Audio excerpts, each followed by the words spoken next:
नमस्कार, मैं हूं आपके साथ अनुष्का राय और आप देख रहे हैं खबर का सच। उत्तर पूर्वी दिल्ली के थाना दयालपुर इलाके के नेहरू विहार में बुजुर्ग महिला की हुई हत्या के मामले में दयालपुर थाना पुलिस ने उसकी बेटी और नाबालिग सहित पड़ोसी प्रॉपर्टी डीलर को गिरफ्तार कर लिया है। पकड़े गए आरोपियों में बंटी चिंतामणि, प्रॉपर्टी डीलर अशोक शर्मा और 17 साल का नाबालिग है। पुलिस पकड़े गए आरोपियों से पूछताछ कर मामले की जांच कर रही है।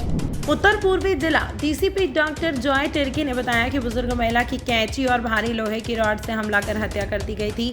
श्रीमती शिवकला की घायल हो जाने के बाद आरोपी मौके से भाग गया। मृतका शिवकला दोपहर के समय घर के पास ही रहने वाली उनकी बेटी जब घर पहुंची तो उसकी ने मां को मृत पाया। बाद में मामले की सूचना पुलिस को दी गई। सूचना मिलते ही जिले के वरिष्ठ पुलिस अधिकारी मौके पर पहुंच गए। पोस्टमार्टम जांच के दौरान डॉक्टर ने बताया कि मृतका की हत्या एक दिन पहले रात्रि लगभग 10:15 बजे की गई थी। उसके सिर, चेहरे, गर्दन और शरीर के अन्य हिस्सों पर 25 गहरी चोट के निशान थे। उनकी 3 विवाहित बेटियां थाना अध्यक्ष दयालपुर अतुल त्यागी और इंस्पेक्टर करमवीर की देखरेख में SI Rocky Kantigal, HC Rohit Palsania, constable Gyan Singh व जितेंद्र ने इलाके के सीसीटीवी खंगाले और एक लड़के को संदिग्ध तरीके से घूमते हुए पाया। लड़के की पहचान की गई तो उसने पूछताछ की गई। उन्होंने कहा कि चिंतामणि और अशोक शर्मा ने उन्हें रुपए देने वादा किया था। श्रीमती को मारने के लिए 2 लाख रुपए की बात कही गई थी, लेकिन उससे कोई पैसा नहीं दिया गया था। आरोपी बेटी ने ही घर में रखे सभी सामान के नाबालिग का जानकारी दी थी, यहाँ तक कि घर में कैंची कहाँ रखी है। जैसे ही शिवकला ने दुकान बंद कर दी, उसके बाद बंद होने से ठीक पहले वहाँ अंदर आया और उस पर कैंची और भारी लोहे की रॉड से हमला किया। श्रीमती शिवकला के घायल होने के बाद वह मौके से भाग गया। देखिए, हमारे ज़िले में एक ही मर्डर केस था जो अभी तक वर्कआउट नहीं हुआ था। ये 27 पिछले महीने की 27 तारीख को हमने एक केस रजिस्टर किया था दयालपुर में। इसमें एक सीनियर सिटीज़न है, she is about 65 years old, Shivkala इनका नाम था। तो उनके अपने घर पे 2 मंजिल का घर है, नीचे जो कमरा है उसमें सामने ही उनके एक परचून की दुकान भी थी। तो वहीं पीछे एक कमरा था, वहाँ पे उनकी डेड बॉडी मिली थी अगले दिन सवेरे 27 तारीख को। तो 27 को हमने एक केस दर्ज किया। जब पोस्टमार्टम वगैरह कराया तो पता लगा कि 26 की रात का इंसिडेंट है। तो इसको हम लोग तफ्तीश कर रहे थे। इसमें हमने 5-6 टीमें भी बनाई थी। मेरे स्पेशल स्टाफ और एटीएस और नारकोटिक्स भी इसमें लगे हुए थे। थाने की भी क्रैक टीम इसमें लगी हुई थी।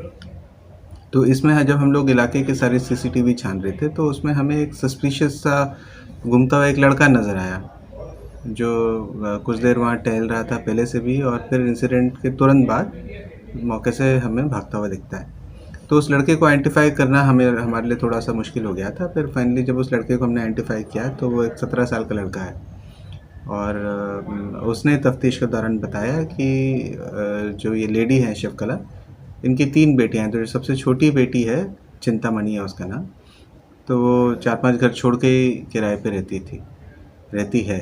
तो उसने इस बच्चे को बेला फुसला के 2 लाख रुपए मैं दूंगी ऐसा बोल के और ये मर्डर कराया था। और इस जो कॉन्स्पिरेसी थी इसमें एक अशोक शर्मा है, ये बिल्कुल ही नेक्स्ट डोर नेबर हैं शिवकला के, तो प्रॉपर्टी डीलिंग का काम करते हैं। तो इसको भी इन्होंने अपने कॉन्स्पिरेसी का हिस्सा बनाया था। तो प्लान ये था कि जब माताजी चले जाएं तो उसके बाद वो प्रॉपर्टी सारी शिफ्ट, और ये प्रॉपर्टी डीलर के थ्रू ही इस प्रॉपर्टी को बेचा जाता। तो अब हमने अशोक शर्मा को अरेस्ट कर लिया है, और जो माइनर लड़का है उसको हम जुवेनाइल जस्टिस बोर्ड के सामने कल पेश करेंगे। कैसे खुला मामला सर ये पूरा? देखिए, जब हम मौके पे पहुंचे थे तभी लग रहा था कि फोर्स एंट्री नहीं है, और शुरू की तफ्तीश में ही क्लियर हो गया था कि कोई रॉबरी मोटिव नहीं है। तो हमें लगा कि ये अगर रॉबरी मोटिव नहीं है तो फिर और मोटिव क्या हो सकता है। तो फिर लगा प्लान मर्डर है, पर उसमें 25 इंजरीज थी डिसीज़ की बॉडी पे, ज़्यादातर सिर पे थी। तो इससे भी लग रहा था कि कुछ भारी चीज़ से या फिर कोई कैंची जैसी चीज़ से उसको इंजरी को किया गया। और जब हम लोग सीसीटीवी खंगाल रहे थे तो देखा कि ये जो लड़का है जिसके ऊपर हमें शक हुआ था, ये काफ़ी देर पहले से घूम रहा था वहाँ पे। 2-3 घंटे, इंसिडेंट के 2-3 घंटे पहले वहाँ पहुँच गया था और वहाँ से आसपास घूम रहा था। ये इसकी मूवमेंट बड़ी सस्पिशियस थी। तो तब ये हमें विश्वास हो गया था कि ये बिल्कुल ही प्लान्ड मर्डर है, क्योंकि वो लड़का इंतज़ार कर रहा था। अभी इंटरोगेशन में उसने यही बताया कि वो इंतज़ार कर रहा था कि कभी दुकान बंद करें। तो जैसे 10:15 के आसपास 26 तारीख को उन्होंने दुकान बंद करी बंद करने वाली थी और उस समय ये अंदर लड़का घुसा है कुछ खरीदने के बहाने और फिर इसने ये वारदात की।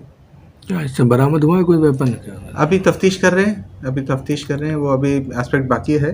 ज़रूरत पड़ेगी तो हम रिमांड पे भी लेकर आएंगे एक्यूज को, अभी करेंगे इसको।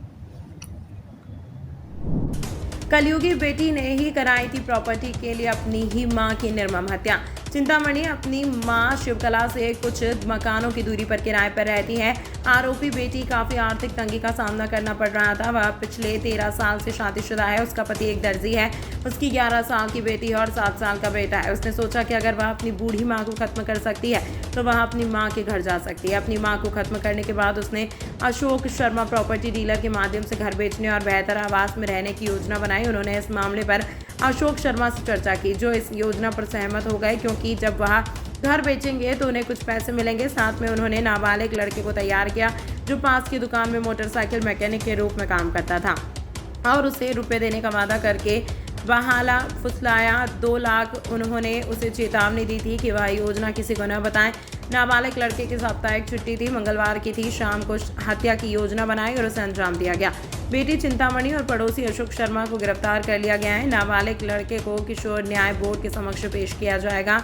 आरोपियों को पुलिस रिमांड पर लाया जाएगा। खबर का सच के लिए दिल्ली से अफजल खान की रिपोर्ट। तमाम महत्वपूर्ण खबरों के लिए देखते रहिए खबर का सच।